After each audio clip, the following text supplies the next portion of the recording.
A Mão e a Luva, por Machado de Assis. Capítulo 1. O fim da carta. Mas que pretendes fazer agora? Morrer. Morrer? Que ideia! Deixa-te disso, Estevão. Não se morre por tão pouco. Morre-se. Quem não padece estas dores não as pode avaliar. O golpe foi profundo, e o meu coração é pulsilânime. Por mais aborrecível que pareça a ideia da morte, pior, muito pior do que ela, é a de viver. Ah! Tu não sabes o que isto é? Sei, um namoro gorado. Luiz, e se em cada caso de namoro gorado morresse um homem, já tinha diminuído muito o gênero humano, e Malthus perderia o latim. Anda, sobe. Estevão meteu a mão nos cabelos com um gesto de angústia. Luiz Alves sacudiu a cabeça e sorriu. Achavam-se os dois no corredor da casa de Luiz Alves, a Rua da Constituição, que então se chamava dos Ciganos. Então, isto é, em 1853, uma bagatela de 20 anos que lá vão, levando talvez consigo as ilusões do leitor, e deixando-lhe em troca uma triste, crua e desconsolada experiência. Eram 9 horas da noite. Luiz Alves recolhia-se para casa, justamente na ocasião em que Estevão o ia procurar. Encontraram-se à porta. Ali mesmo lhe confiou Estevão tudo o que havia, e que o leitor saberá daqui a pouco, caso não aborreça essas histórias de amor, velhas como Adão e eternas como o céu. Os dois amigos demoraram-se ainda algum tempo no corredor, um a insistir com o outro para que subisse, o outro a teimar que queria ir morrer. Tão tenazes ambos, que não haveria meio de os vencer, se a Luiz não ocorresse uma transação. Pois sim, disse ele, convenho que devas morrer, mas há de ser amanhã. Cede de tua parte e vem passar a noite comigo. Nessas últimas horas que tens de viver na terra, dar-me-ás uma lição de amor, que eu te pagarei com outra de filosofia. Dizendo isto, Luiz Alves travou do braço de Estevão, que não resistiu dessa vez.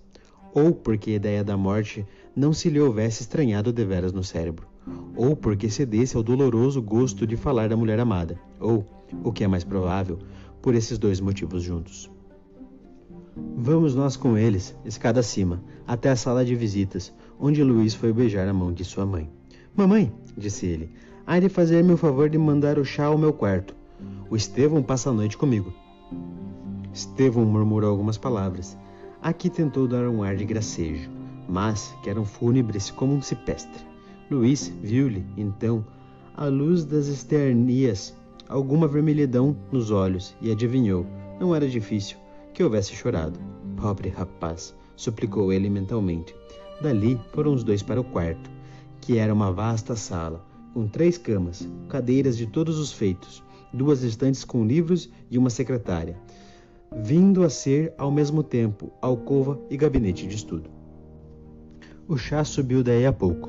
Estevão, a muito rogo do hóspede, bebeu 2 goles, acendeu um cigarro e entrou a passear ao longo do aposento, enquanto Luiz Alves, preferindo um charuto e um sofá, acendeu o primeiro e estirou-se no segundo, cruzando beatificamente as mãos sobre o ventre e contemplando o bico das chinelas, com aquela placidez de um homem a quem não gorou nenhum namoro.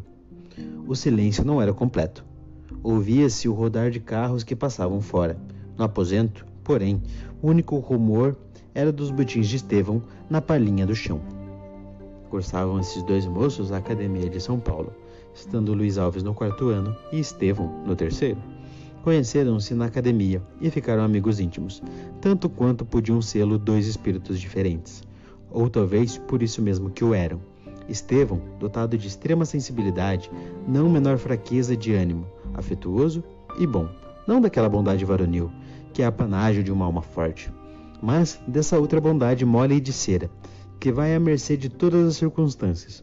Tinha, além de tudo isso, o infortúnio de trazer ainda sobre o nariz os óculos cor-de-rosas de suas virginais ilusões. Luiz Alves via bem com os olhos da cara.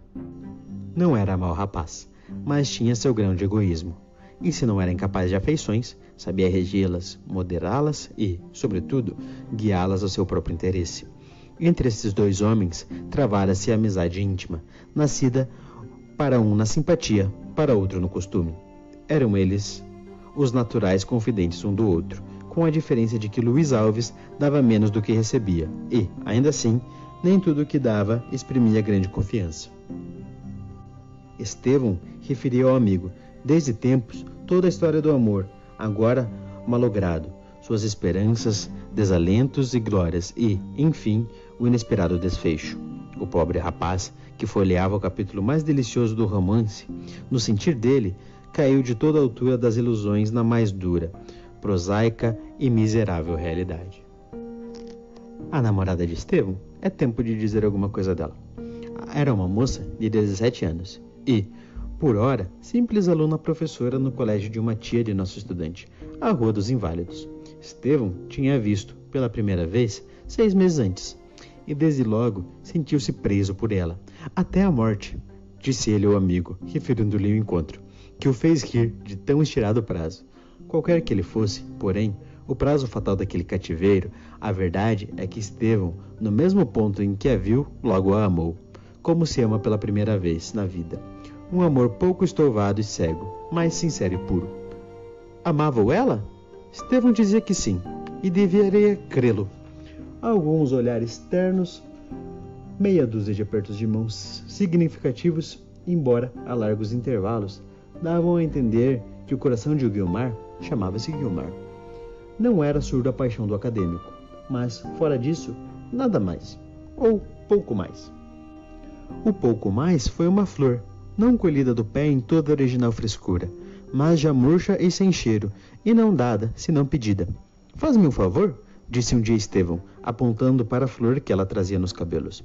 Esta flor está murcha e, naturalmente, vai deitá-la fora ao despentear-se. Eu desejava que me desse. Guiomar, sorrindo, tirou a flor do cabelo e deu-lhe. Estevão recebeu-a com original contentamento ao que teria se lhe antecipassem o seu quinhão do céu.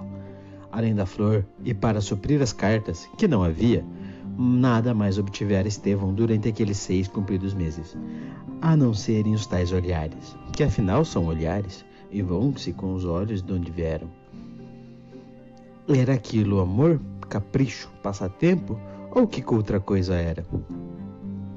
Naquela tarde, a tarde fetal, estando ambos a sós, o que era raro e difícil, disse-lhe ele que em breve ia voltar para São Paulo, levando consigo a imagem dela e pedindo-lhe em câmbio que uma vez ao menos lhe escrevesse. Guiomar franziu a testa e fitou nele o seu magnífico par de olhos castanhos, com tanta irritação e dignidade que o pobre rapaz ficou atônito e perplexo. Imagina-se a angústia dele diante do silêncio que reinou entre ambos por alguns segundos. O que se não imagina é a dor que o prostrou, a dor e o espanto, quando ela, erguendo-se da cadeira em que estava, lhe respondeu saindo: Esqueça-se disso. Pois quanto a mim, disse Luiz Alves, ouvindo pela 3ª vez a narração de tão cru desenlace, quanto a mim, obedecer-lhe pontualmente, esquecia-me disso e ia curar-me em cima dos compêndios, direito romano e filosofia, não conhecendo remédio melhor para tais achaques. Estevão não ouvia as palavras do amigo. Estava então assentado na cama, com os cotovelos fincados nas pernas e a cabeça metida nas mãos, parecendo que chorava. A princípio chorou em silêncio, mas não tardou que Luiz Alves o visse deitar-se na cama, estorcer-se convulsivamente, a soluçar, a abafar o quanto podia os gritos que lhe saíam do peito, a puxar os cabelos, a pedir a morte, tudo entremeado com o nome de Guiomar.